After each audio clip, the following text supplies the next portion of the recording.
Hello, everyone, and welcome back to SALT Talks. My name is John Darcy. I'm the managing director of SALT, which is a global thought leadership forum and networking platform at the intersection of finance, technology, and public policy. SALT Talks are a digital interview series with leading investors, creators, and thinkers. And our goal on these SALT Talks is the same as our goal at our SALT conferences, which we're excited to resume in September of 2021 here in our home of New York City. And our goal at those conferences and on these SALT Talks is to provide a window into the mind of subject matter experts, as well as provide a platform for what we think are big ideas that are shaping the future. And we're very excited today to welcome Michael Greve to SALT Talks. Michael is one of the most successful founders of the German-speaking internet industry. Together with his brother Matthias, he created numerous ventures, including lastminute.de, which he turned into the largest last-minute travel site in Germany. Most notably, the brothers founded web.de, and after a successful IPO, grew it into one of the country's most successful and largest internet portals and online media businesses. After the successful sale of his companies, Michael created the seed stage venture capital investment firm Kizoo that came to fund and mentor some of Germany's most promising tech startups, including Babbel, Staffbase, and Mambu. Hosting today's talk is Dr. Dina Radenkovic, who's a partner at the SALT Fund, which is an early stage venture fund and investing in programmable biology, primarily life sciences, healthcare industry. Now I'll turn it over to Dina for the interview. Thank you, John, and thank you, Michael. I'm really delighted to share the stage with you today. Thank you for finding the time and calling us from Germany. So perhaps we could start. Obviously, you have an incredibly interesting story and would like to find out more about it. But when John was telling your bio to kind of start with, you are one of the most successful German tech entrepreneurs. Could you start by telling us a bit more about your early career? Like, how did you become the most successful German tech entrepreneur with your brother, Matthias? How did you come to develop lastminute.de that you sold to Last Minute?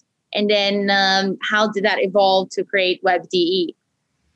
Oh, yeah, that's an interesting story there because actually my brother and I, we were always very, very interested in technology. And I mean, we've lived through all these cycles of the tech world, basically owning one of the first Apple II computers in Germany, teaching ourselves programming. We both dropped out of university because we thought it's not that interesting to just learn stuff that numerous people already did before, and started our own software business and went through different stages and did software projects, did software development for the Macintosh and a lot of stuff. And then at some point in time, this internet thing started, and I was so excited about that. And that was really, really the super early days. So we had one internet hub in Germany that was at the University of Karlsruhe, that was our hometown. And I bought myself a PC for 86 computer, and you had to very SCO Unix, so very, very complicated everything, and your ISDN dial-up networking. But I got ourselves an internet connection, and one of the hubs in Germany was the University in Karlsruhe, so we made a deal with them that we could dial into the whole thing. And then we played a bit around with that, and then we saw the potential of the technology, and then we decided, okay, let's become an internet company. And we stopped all of our other business and said, okay, now we're going to be an internet company. And we were super excited about that thing. And we went to CeBIT, to the big computer fair by then. And we were on a small, we had a small booth there on a shared booth with a big sign. Our company was called Synetic, and we said full service internet and advertised that. And we went all over the show and talked to all the big companies. And there was already everybody says, oh, internet, we don't need that thing. Or we have an IT department. And yes, we have a server for our Microsoft stuff, but we don't need this internet thing. So actually, nobody wanted to have us.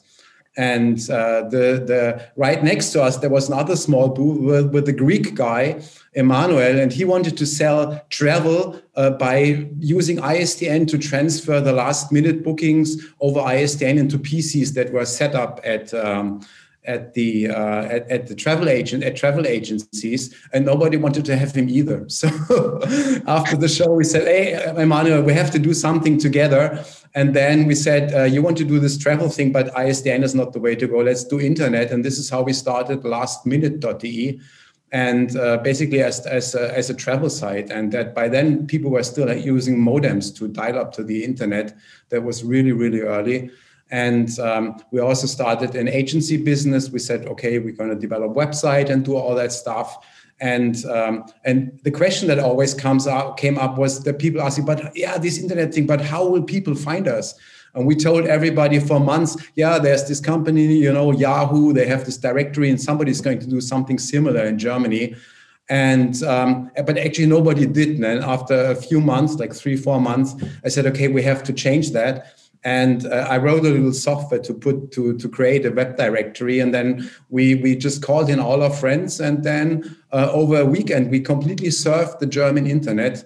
And by then there were 2,000 websites in Germany. And we put these 2,000 websites in a directory and put that online under the name of web.de. And this is how it started. And from there, it just grew.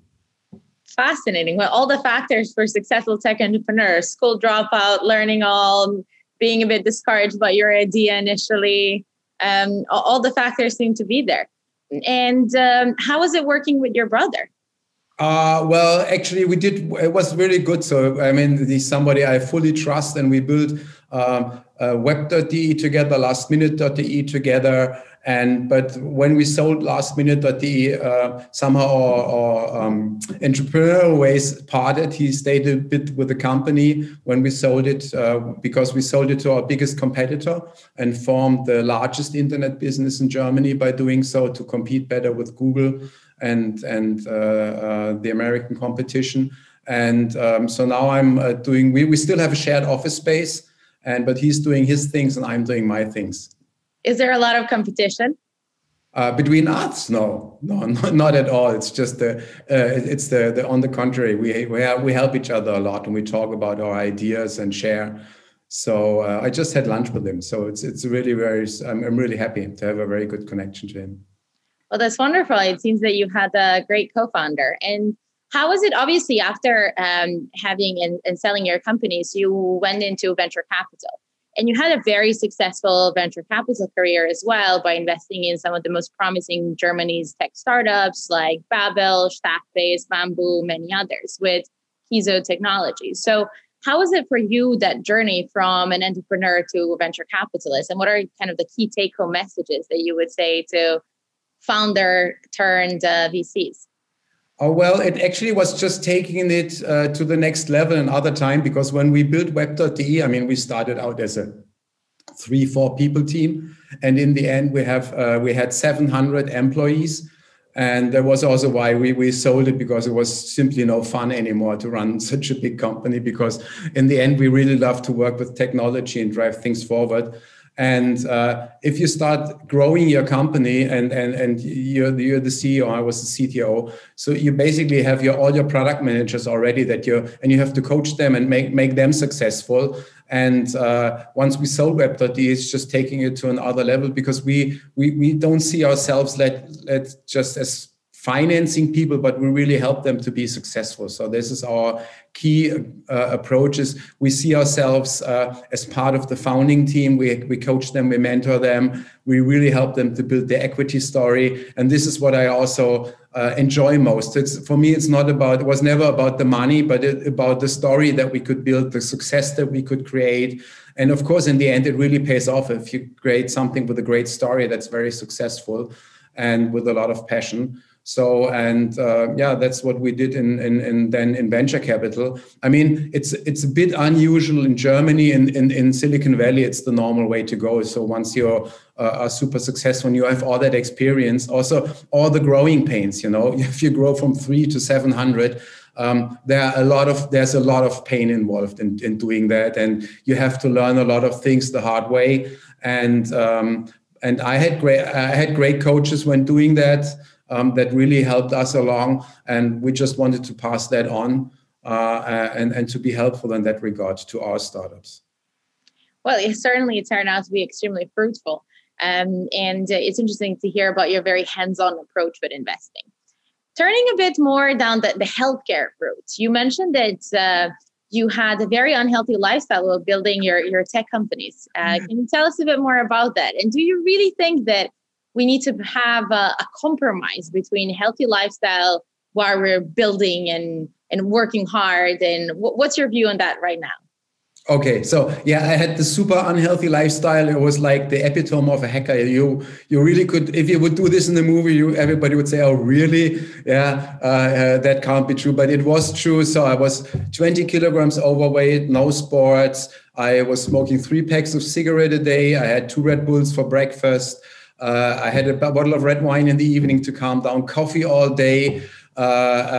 So smoking, and meetings all day, and had a lot of fun working 7 days a week, like 16 hours or so. And of course, that was not super healthy. And at some point, particularly after we sold web.de and went into venture capital, I said, okay, this has to change. And because I want to stay healthy, this is, I said, okay, I can't go on like this. I didn't have had any issues, but it became apparent that I couldn't go on like this. And to answer your second question, no, I don't think you have to compromise nowadays. I mean, 20 years ago, that was a totally different story. To feed yourself, to have a healthy diet or so, that was something that was really uncommon by then. Nowadays, I mean, you have organic food everywhere. You can have paleo restaurants in the cities, and so it's much easier from the environment to have a healthy lifestyle. But still, it's a challenge, because if you're really passionate and working on your thing, to find the time to exercise, to meditate, to sleep, and to do all these things, it's a challenge. Yeah. Fascinating. No, I mean, for sure. And a lot of young people would say that they have to optimize for performance, and that it's fairly easy to focus on health and lifestyle and wellness once people have a lot more time and resources on their hands. But obviously, being a medical doctor by background, knowing that heart disease and atherosclerosis starts in adolescence, I'm very keen to kind of support this new wave of well-founded companies that have wellness at its core. And I think you totally explained it well, that we have now higher awareness. It's a bit easier to do that, right? So how has your lifestyle changed right now? You mentioned a bit of meditation. I don't know, you mentioned you had lunch. I don't know if you had time restricted feeding. Was it later in the day? Tell us a bit more about your longevity practices as a champion in the field. Yeah, generally I have a very well organized schedule around that. So I have my morning rituals. I meditate. I do yoga or Pilates in the morning. I do my stretching exercises. I do a gratitude journaling. I do affirmations. So all the psychology goes with that as well. I get my 8 hours of sleep. I have a very good sleep hygiene and all these things. And yes, I have a very clean diet as well. So I look out for that as well. Yeah. Okay. Well, you're definitely practicing what you preach. And when you launch Forever Healthy, I mean, Forever Healthy is an organization that does many things. So it's a quite ambitious project. You fund research at numerous institutes across the world. You do a lot of science education. So you run a conference, Undoing Aging, that has now been moved for the spring of 2022. You also, what I found really interesting is that you kind of create these collections of medical knowledge bases and practical resources to kind of for the general public to help them learn about longevity medicine. And obviously, you also create companies in this space. So which part of the Forever Healthy are you most passionate about and most involved on the day-to-day basis? Well, actually, I have to say all, because right now, nowadays, I don't do anything anymore that I'm not passionate about. That's the, well, it was always that way, but it's clearly that still that way. So I wouldn't do anything that I'm not really passionate about. Yeah, Forever Healthy is a mission-driven thing. We are completely private, financed by myself. I don't call it, it's a humanitarian effort. Basically, it's about to enable people to extend their healthy lifespans. And in order to understand what we're doing we have to understand what's going on in the world right now, especially in the world of science and medicine. So there are two really amazing facts. One is there is already a lot of medical knowledge that if we would use it, we could use to extend our healthy lifespans. But unfortunately, that knowledge is buried in research, spread out over websites, special communities, expert. So it's really, really hard to access, even for medical doctors. So it's not really easy to access. That's one thing. And the other thing is that the world, as we know it, where we were completely helpless about our aging process and age-related diseases, has started the transition to a world where we have aging under full medical control, and age-related diseases are a thing of the past. Of course, we are not there yet, but the theoretical groundwork has been done. So we know what we have to do in order to counter aging and to get rid of age-related diseases on a theoretical basis. The basic research has started more than a decade ago. We have the first research results, and even the first startups are there that take these initial results and try to turn them into therapies for human use. Of course, we are not there yet. And we don't know how long this process will take. It's a decade-long thing. We don't know, maybe it's 20, 30, or 40 years. And but these two things together, the medical knowledge that's not used, and this beautiful development of actually being able to rejuvenate people, taken together, that should enable us to extend our healthy lifespan quite dramatically if we use that in combination. So, and that is what we want to do. We want to accelerate that process. And so what we do is, on the one hand, we want to use all the knowledge that's there today to bring ourselves to the future. And on the other hand, we want to accelerate the future, so to bring the future faster to us. And this is also how Forever Healthy is structured. So one part of Forever Healthy is completely focused on what can I do today in order to extend my healthy lifespan, to lower the probability to have age-related diseases and such. And on the other hand is, what can we do to accelerate this future? And for accelerating the future, we're running the Undoing Aging Conference. We are funding research on the root causes of aging and what we can do about them, together with the Sense Foundation. And we also create startups in that area. Because I think this to really accelerate the rejuvenation, the availability of rejuvenation therapies, it's not enough to talk about this. I mean, if you talked to people about rejuvenation, it totally sounds like science fiction, you know. And you can talk as much as you want. People say, okay, interesting, but actually there's no emotional connection to that for most. So right from the get-go, my feeling was, we have to deliver proof, and this is what we've set out with our venture capital company. Because I've turned my venture capital company 3 years ago completely on rejuvenation biotech. And actually, we want to deliver proof. And we want to prove that rejuvenation is not science fiction anymore. And we also want to prove that rejuvenation is not only for the rich, it's for everybody. We want to prove that it's uncomplicated. And we also want to prove that's the best business model ever. And when I talk about rejuvenation, we have to understand there's not going to be one pill or one shot that you get. And if you're 17, next morning you wake up, you're 30. It's not working that way. But you have to understand aging. Aging is such a multifaceted process that you probably need like 50 or 60. Nobody knows how many different root causes and aspects we have to attack. But what we can do is we can attack one after the other, and reverse the damage that the body does to itself just because it's an operation, and reverse that step by step in order to extend our healthy lifespan. And this is exactly what we're doing with our startups. Fascinating. So many things to follow up from what you've said. And I certainly believe that, particularly in the post-pandemic environment and in the current climate, people are more interested to, firstly, more health aware and more interested in investing in healthcare and in biological aging. And often kind of the barriers to entry into this field, both from capital and talent perspective, is exactly what you've said, lack of education. So I think what you're doing both with the academic conference, but also with kind of creating content for the general public and kind of democratizing access to this high-end longevity medicine, which is just good preventative medicine, essentially, is really fascinating. And that is another reason why we got really interested in your work. And you mentioned, obviously, that there will be multiple technologies that are going to focus on aging. And you've invested in about a dozen of longevity companies. And they each target, when one kind of looks at your portfolio, they each target a different pathway. But often they have aging as an indication, and sometimes it's another chronic disease or that is associated with aging or cancer. Which of these pathways would you highlight from your current portfolio companies?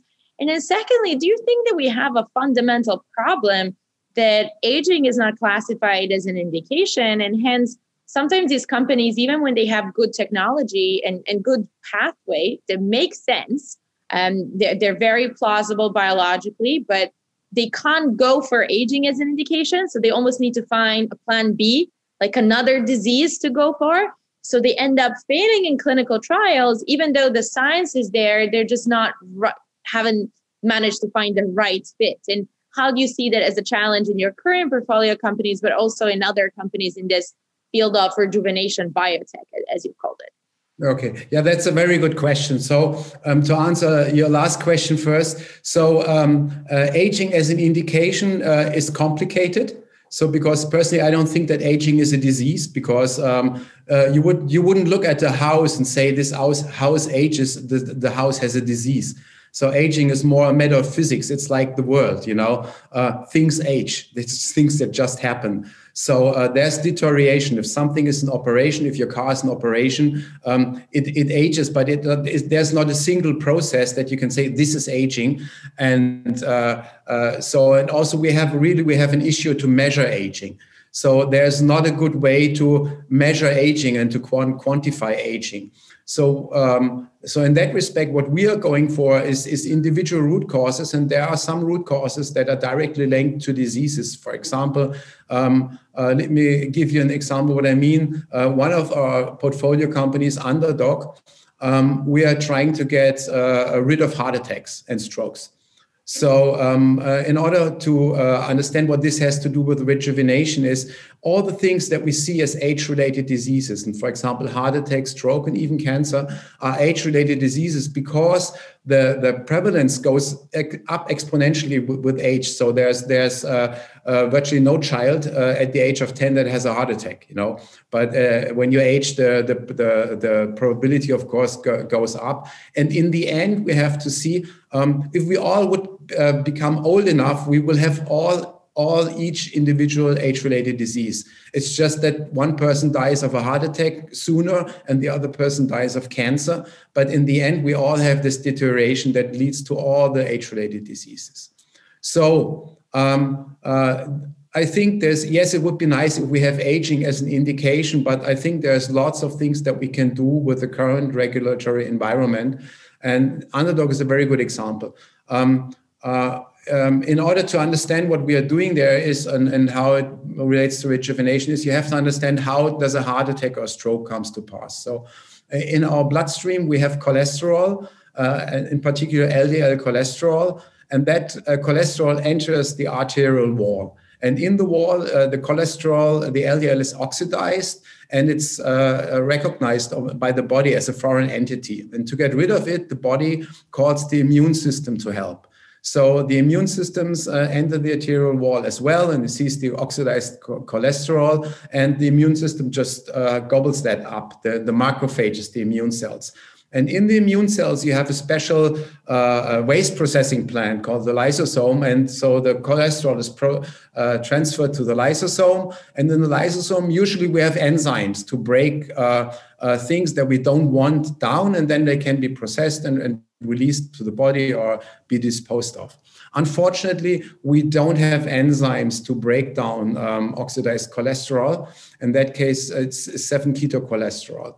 So then the body is really smart. The immune cells in the lysosome has a plan B. So it says, okay, if I cannot break it down, I just keep it because it's harmful.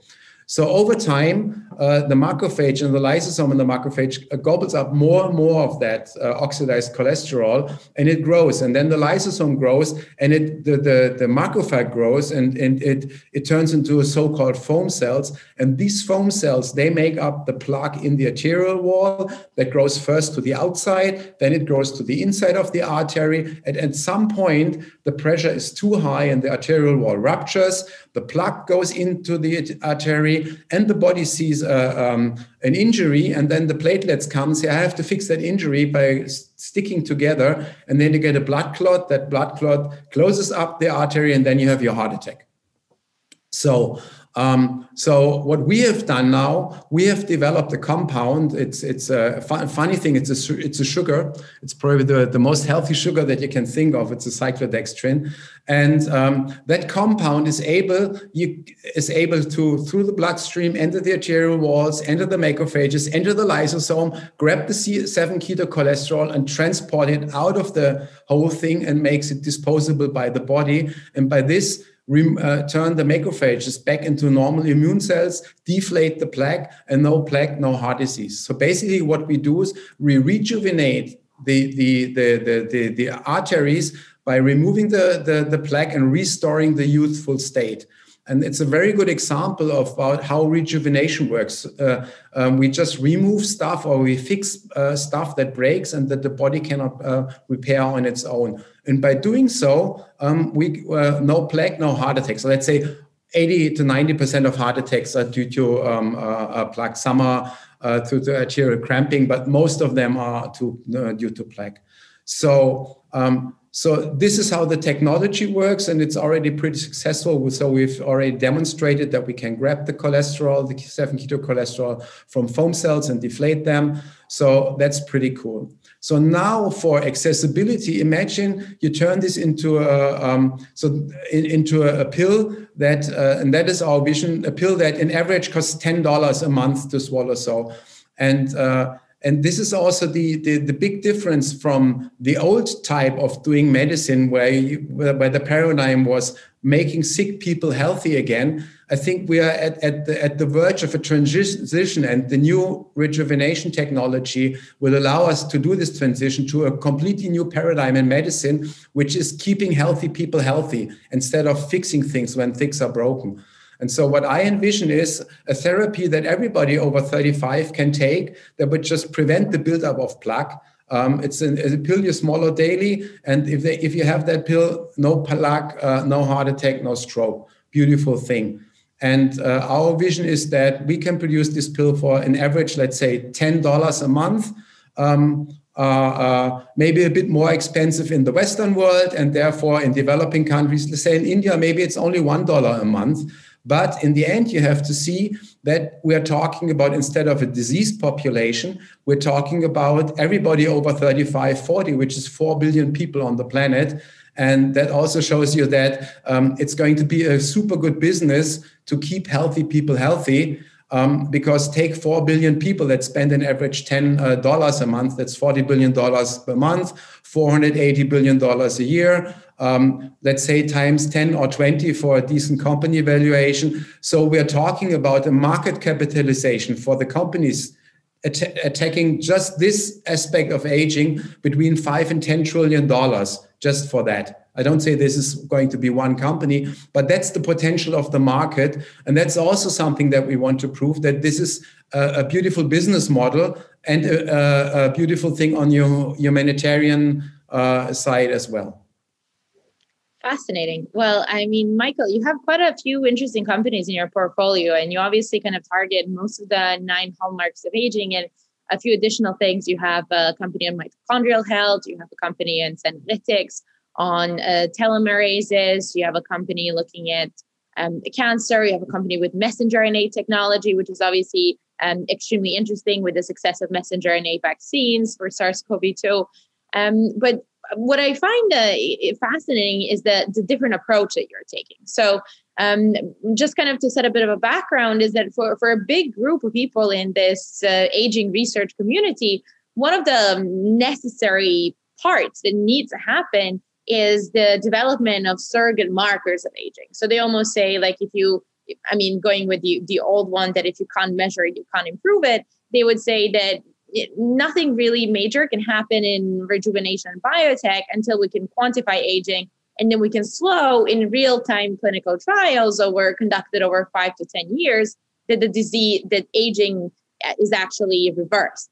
So it seems that you're saying that actually we don't need to wait for the surrogate markers. We can start reversing these processes for chronic conditions associated with aging right now. And when these come, they can will incorporate them, but they're not necessary. The other thing is, what people often say is like, can we really fit these longevity companies into the standard venture capital model, right? Like, can they be as profitable as, I mean, you were in software and now you're turned into rejuvenation. So often venture capitalists say like, yes, that sounds very interesting, but it's never going to be the same, within the timeframes of a life of a VC fund. It won't be profitable. It's more risky.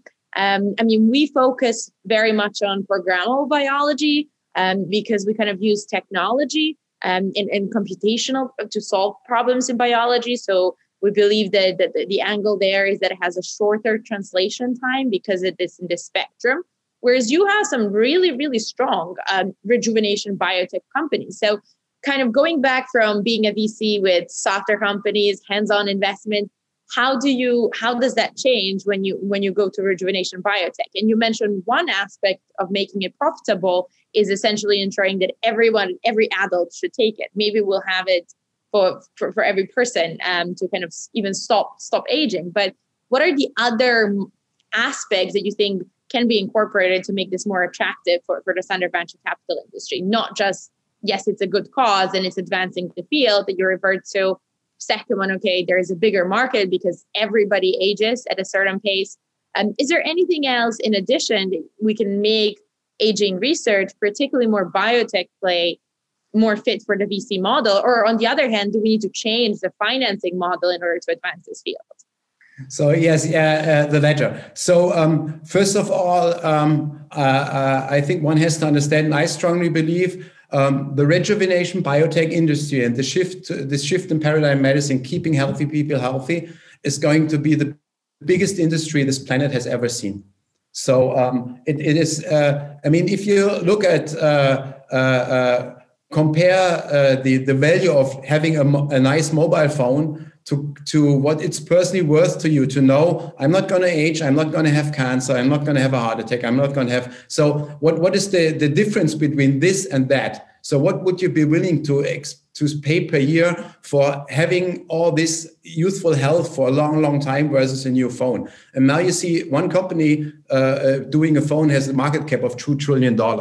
So that's one thing. And as you said, is in general, for a VC or from an investment perspective, this is going to be the best business ever. I'm absolutely in for that. Yes, financing might have to change. I think that if you come from it is not the conventional biotech play. I totally agree. But tech investors really get this approach that we are doing. So we're seeing a lot of interest from the crypto industry, from other tech investors, and also from my fund is we don't have partners. So we're just investing my own money, and we're taking a very long-term view on the thing. So we are thinking about 10, 15 years. But there are people who can take that view, and especially in the tech world, there's a lot of money available. And I think what it needs, and this is what we also try to do, is by doing these companies and by showing what is possible to excite other people. And in the end, it's just a matter of risk reward. Yes, it's super risky what we're doing. And it's especially risky what we are doing because we focus on category openers. So we invest in things that have not been done before, like Underdog or Rebel, where we do, for example, cross-link breaker, decalcification. Nobody is doing this right now. But if we would succeed doing that, that's going to be a unique product with an enormous market potential. And of course, high risk, but the reward is enormous. And of course, venture capital gets that. So yes, you might have to restructure your fund. You might have to talk to your partners differently. But there's a big upside, and we want to show this with our lighthouse investments that we do. Fascinating. But I'm a firm believer of that. And you touched upon two interesting things before we move on to the next section. The first one is you go for the new technologies and you make one bet per every technology. And when I mean technology, we often say in biology, we refer to a specific pathway. So often it's basically the first mover company in the field. Do you think that can be, how often do you wait before you make a bet on a certain field? So let's say in the field of senolytics or in the field of messenger RNA companies, or do you go with the first company that is driving the space and you think the first company has an unfair advantage that will start collect data as they go along and be the best? And then the second question that you touched upon there, you mentioned the link between cryptocurrencies and their interest.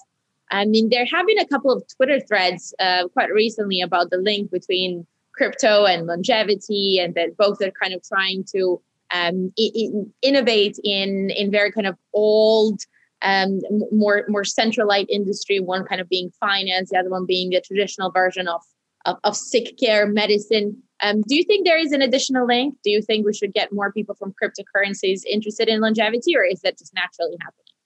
Okay, so to answer your first question is actually we don't invest in if you take if you really look at it, we do not invest into companies per se, because it's not that the companies come along and then we invest them. We really help to build, especially our core startups. We help to build them. So it's usually, in our experience, it was a 2 to 3 year process. So get in contact with the researchers, follow their research. In most cases, we even sponsored their research for 2 or 3 years.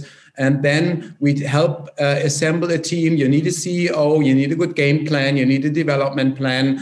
And it's not that easy. It's not like in tech where you just have a few developers, they have a nice idea, you give them some money, everybody has a laptop, and then they do some programming and there you go.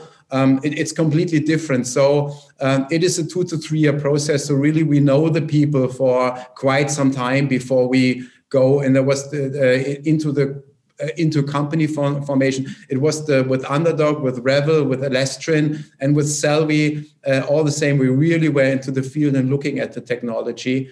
And also this, why we do this is, these are lighthouse investments. And yes, I think that the first mover, it's not an unfair advantage. It's just a lot of hard work. I mean, if I look at Revel or so, for example, where we try to break cost links, they have been doing research for 10 years on that. So, and then we sponsored that research for, I think, 3 years. And now we're taking it into the company, and still it is somehow at a research stage for another 3 years. So it's a lot of hard work, and nobody else is doing that work right now. So we're doing the work that nobody is doing. And we're doing this in a company. Yeah. And any notes on crypto and longevity? Oh, well, the things that we do or that Sense do, or the hallmarks of aging approach, is this basic, let's repair things that are broken. It's a very engineering approach. So it's really like going to the root, seeing what's going wrong, what's breaking down, and then trying to fix that. And that also eliminates the need for complex markers. So if you have calcified tissue, you just decalcify it and you can measure the decalcification. So there's no need for an epigenetic clock, for example, to do that. And it's obvious if something calcifies, like your kidney, and you can decalcify it, it works better. So you get better rid of all the waste in your body. That's probably a very good thing. And engineers get that. The tech industry gets that. The crypto community gets that. And I just expect that over time, more and more tech investors will move into the rejuvenation field. Not so much the biotech investors. I think the funds are completely structured different. They have a different risk management, a different approach, a different risk profile. And tech investors are used to making huge bets that pay off like 100 times or 1,000 times. You know, this is what people in tech look for. And also, if you look at tech investing right now, the money that goes into tech startups dwarfs biotech investments. And biotech, you're talking about, we do an IPO at 100 and 200 million. That's already something. I mean, 3 of our startups already turned unicorn before even going public. And we are in even pre-IPO, we're talking about hundreds of millions flowing into our startups to gain market share. That's a totally different ballgame. And I think we're going to see the same in rejuvenation biotech. Yes, and I think we're both on the same journey, trying to bridge the gap between technology and biology.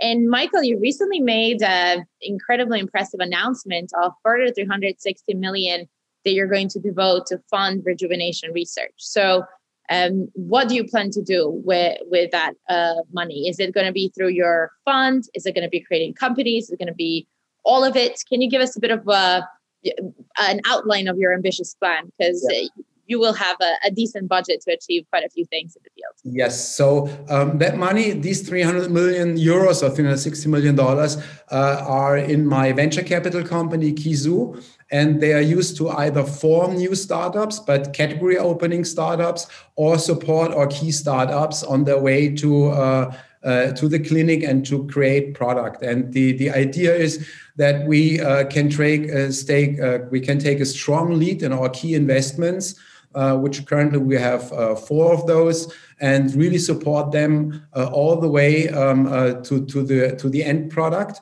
And by taking a strong position, also encourage others to invest with us. So I think that with taking the 300 million, we could enable another 3 to 4 times the money in co-investments.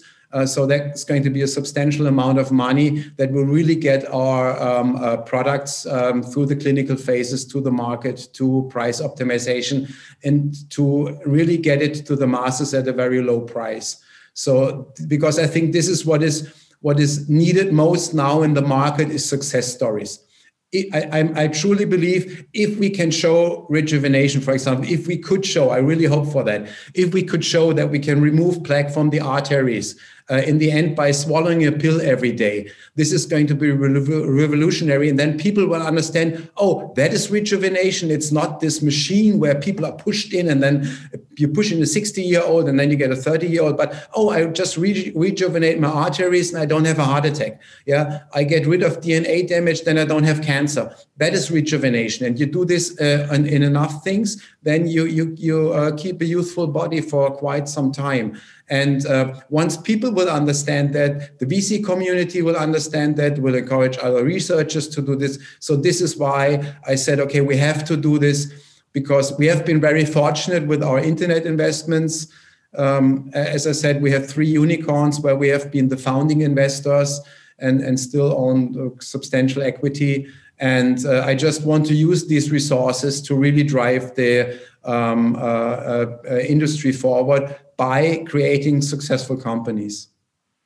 For sure. And I completely agree that we need a successful case study to really demonstrate the value and the purpose of this approach. And have you carved out the percentage, what is for follow-on rounds in your current companies? Because as you've explained, you have built your current company. So do you want to maintain the majority control over these companies, have them evolved, anything that you would have for creating new companies? And who are your key partners on this journey? Often medical research happens in silos, and aging kind of takes a step back to look at medicine instead of saying, oh, let's be hyper specialized. Let's just say that many of these things that are likely to kill us just occur with aging, and there are similar disease processes related to non-hallmarks of aging and other things. So who are your key partners? Obviously, Sense, Aubrey de Grey. Who is missing? What is missing in the ecosystem that would enable you to do more? Okay, so to answer your first question, we're not going for control in our startups. We don't want to have the majority. I'm a strong believer in strong founders. So we want to have the founders in control. That's not the case usually in biotech, because the founders are diluted to negligible. But it's completely different in technology. In technology, you need strong founders, and I feel we have to have the same here. We just want to maintain a strong position to just help us guide our startups and be there for them. For example, it's very helpful if there's an investment round and you directly commit as an existing investor. Let's say I do 25, 30, or 40% of that round. So that helps the startup, that gives confidence also to other investors coming in. That also allows just non-biotech investors to come in because they say, okay, Kizoo is there, they're taking the lead, which doesn't mean take the majority, but take the lead. So I can just follow on. And this is already happening. We have a lot of tech investors going along with us. They just say, okay, let them do the work and we go along with it. But we also want to stimulate the whole thing. Yes. Okay.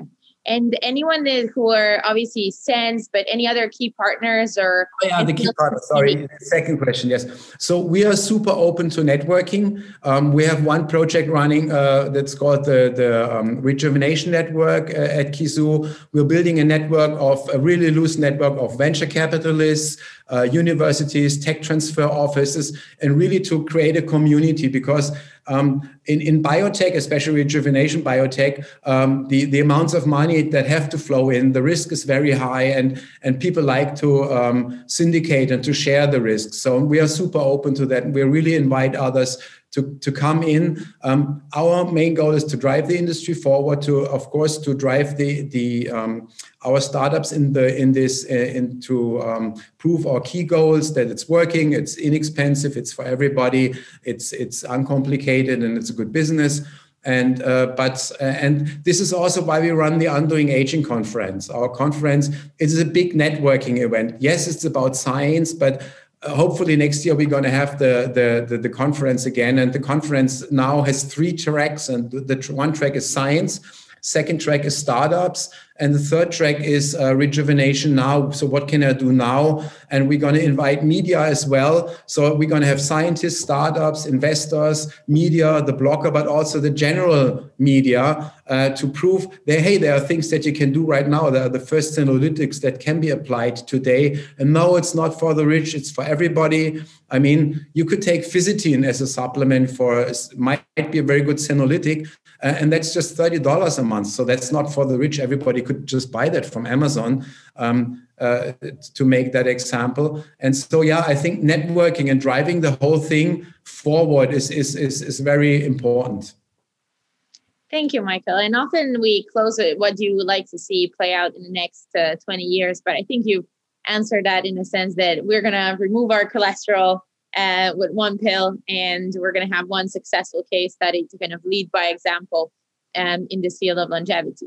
I guess what is the best way? Obviously, you are very active on Forever Healthy. Kizoo Technologies is very transparent. You have a lot of information going on. Is there any other good way for people to keep up with your team's work and your work online?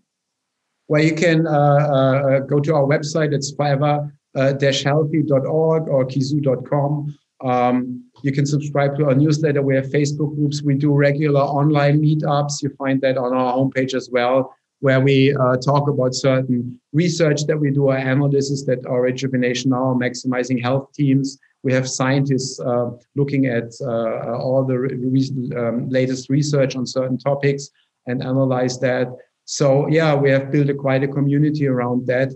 Or you can visit the Undoing Aging conference. So we're very open. If you want to collaborate as an investor, write to ventures@kizoo.com or find us on LinkedIn. So we're really easy and we're very, very open to communicate and share.